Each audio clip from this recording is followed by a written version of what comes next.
Nah, sekarang kita akan mengenal yang namanya variabel. Sebelum itu kita akan tambahkan sebuah komentar. Mengenal variabel. Nah, variabel digunakan untuk menyimpan data yang akan kita gunakan kemudian. Aturan dalam penulisan variabel diawali dengan huruf dolar atau tulisan huruf dolar, kemudian nama variabelnya. Nama misalnya, kita buat variabel nama saya. Akhiri dengan titik koma. Jika kita cetak ke dalam browser dengan perintah echo, kita panggil nama variabelnya, variabel nama. Jika kita cetak di browser, kita akses localhost, kemudian garis belajar PHP. Di sini tercetak nama saya. Oke, ini adalah nama variabel. Jadi teks string nama saya ini, atau kita buat nama seseorang saja, misalnya Subhan Hafiz. Oke, jadi nama Subhan Hafiz ini akan disimpan ke dalam variabel nama, yang kemudian nanti kita akan cetak dengan memerintahkan echo, cetak ke dalam browser. Oke, maka yang ditampilkan di browser adalah Subhan Hafiz. Nah, selanjutnya, aturan yang lain dalam penamaan atau inisial variabel bisa diberi inisial dengan huruf, underscore, dan angka. Unsur penamaan variabel itu boleh terdiri dari huruf, underscore, dan angka. Akan tetapi, contoh misalnya nama lengkap. Jika tidak diberi underscore, maka kata lengkap di sini tidak akan dianggap sebagai variabel, tapi dianggap sebagai fungsi yang lain, atau dianggap dengan perintah yang lain. Oleh karena itu, kalau misalnya kita tuliskan begini, kita refresh, ini akan terjadi sebuah error. Pesannya adalah kata lengkap tidak diperlukan, atau kata string lengkap yang dengan tipe string tidak dibutuhkan dalam baris ke-10. Nah, di sini baris ke-10 ada kata lengkap, tidak dibutuhkan di sini. Jadi kalau misalnya kita mau buat nama variabelnya nama lengkap, untuk spasinya diganti dengan underscore gitu ya. Dan kemudian kita juga bisa tambahkan angka setelah variabel. Kita bisa tambah underscore 1 atau dan seterusnya. Tetapi dalam penamaan variabel tidak bisa diawali dengan angka. Contohnya begini, simpan.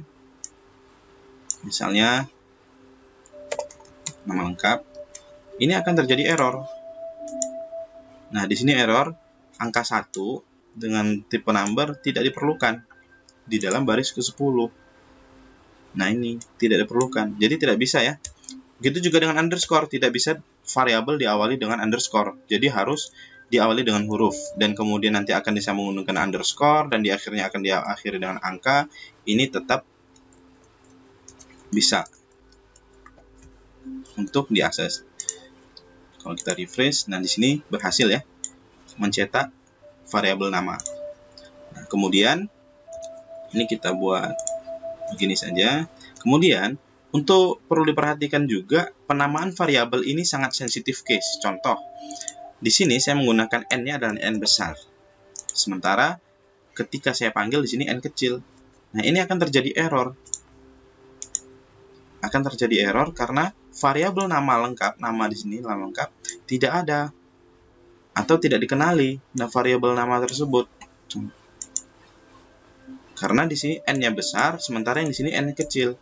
Oleh karena itu, dalam penamaan dan pemanggilan variabel ini juga harus hati-hati.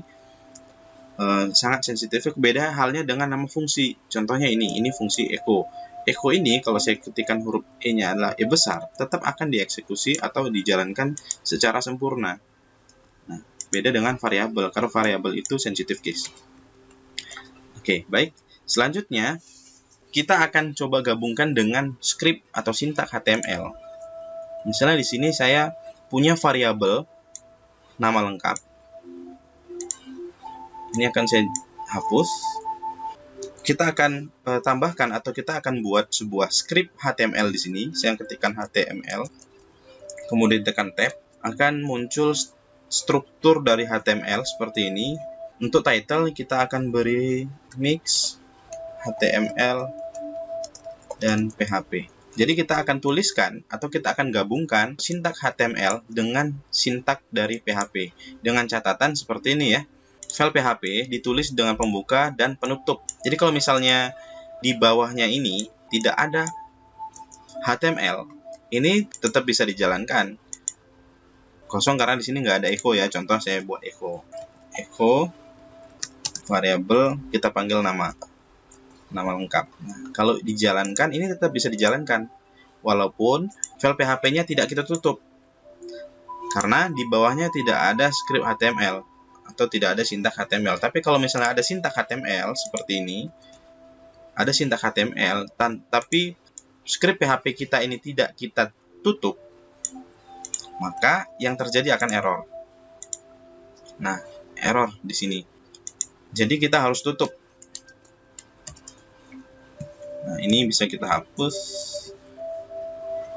Ini ya, ini kita hapus dulu. Kita akan panggil variabel ini di dalam sintaknya HTML. Sini akan saya buat H1. Tab, selamat belajar. Spasi. Nah, kita akan panggil nama variabel atau variabel nama lengkap ini di dalam sintaknya HTML dengan cara kita harus buat dulu pembukanya, pembuka dari PHP, kemudian kita tutup dulu.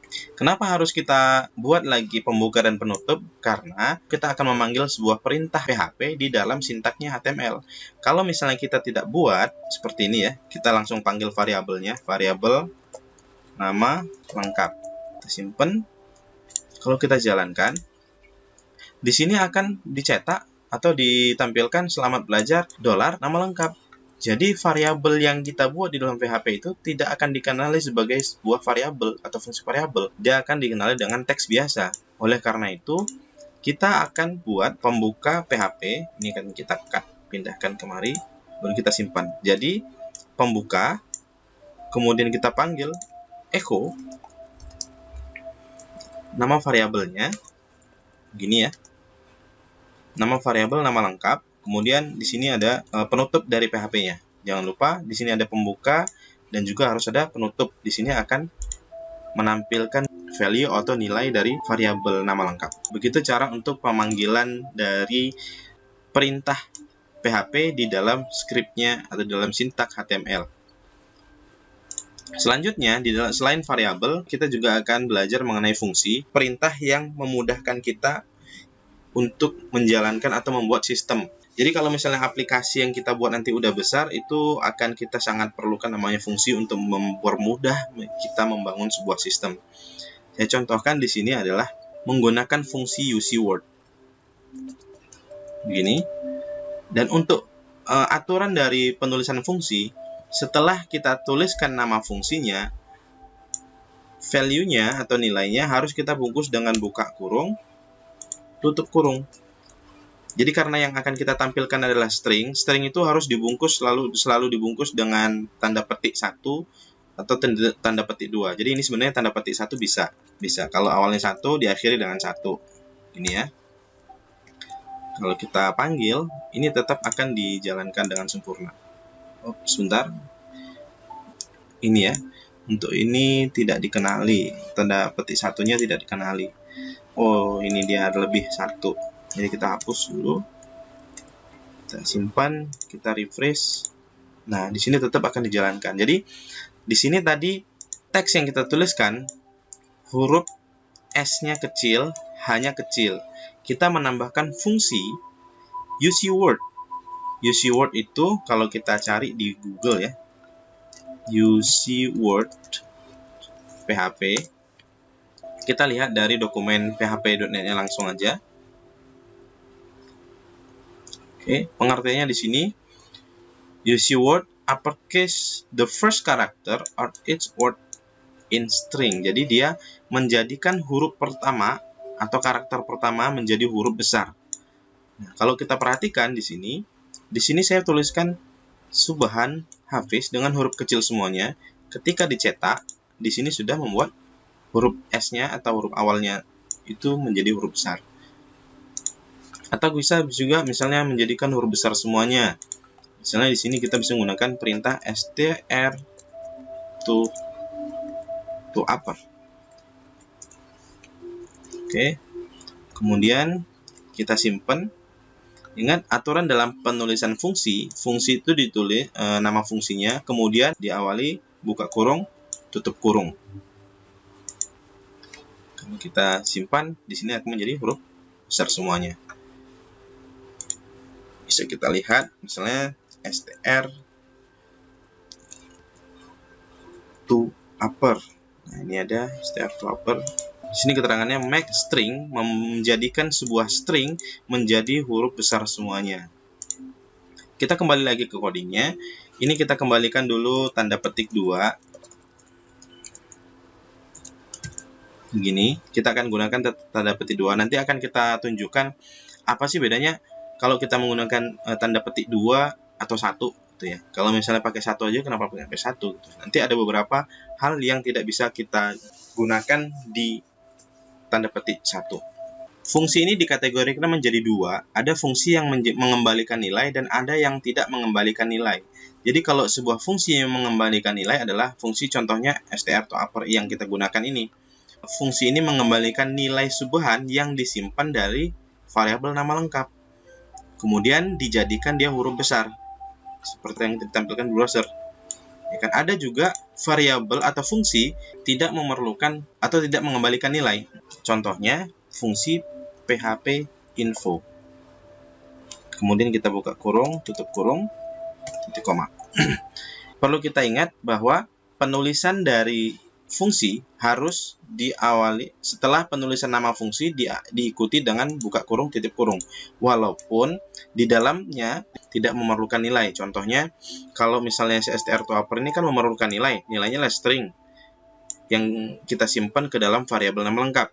Kemudian di php info ini kita tuliskan nama fungsinya dan buka kurung, tutup kurung, tapi kosong. Karena di sini tidak memerlukan nilai. Oke, kalau misalnya kita akses begini, php info, fungsi php info ini adalah untuk memberikan nilai atau memberikan informasi versi PHP yang kita gunakan dan juga memberikan informasi kepada kita terkait dengan paket-paket yang terinstall dalam Apache kita, gini ya, dan seterusnya. Jadi sebenarnya PHP info ini, fungsi PHP info ini dia bukannya tidak memerlukan nilai, tetap memerlukan nilai, cuman dia sifatnya boolean. Boolean itu kita coba lihat di dokumennya ya, PHP info. Kalau kita lihat pengertian dari yang dihasilkan atau dikembalikan itu gini, mengembalikan nilai true. Kalau misalnya nilai yang dia dapat adalah benar, maka sukses, dia akan menampilkan informasi PHP. Tapi kalau misalnya gagal atau tidak ada, berarti dia akan menampilkan error, gitu ya. Ini karena di sini di tempat kita ada informasi yang diminta oleh PHP info, maka akan ditampilkan versi PHP-nya. Tapi kalau misalnya yang diminta itu tidak ada, berarti ini tidak akan ditampilkan, tampilan ini tidak ada, atau yang terjadi akan error. Nanti kita akan pelajari tersendiri untuk pembahasan tipe data boolean.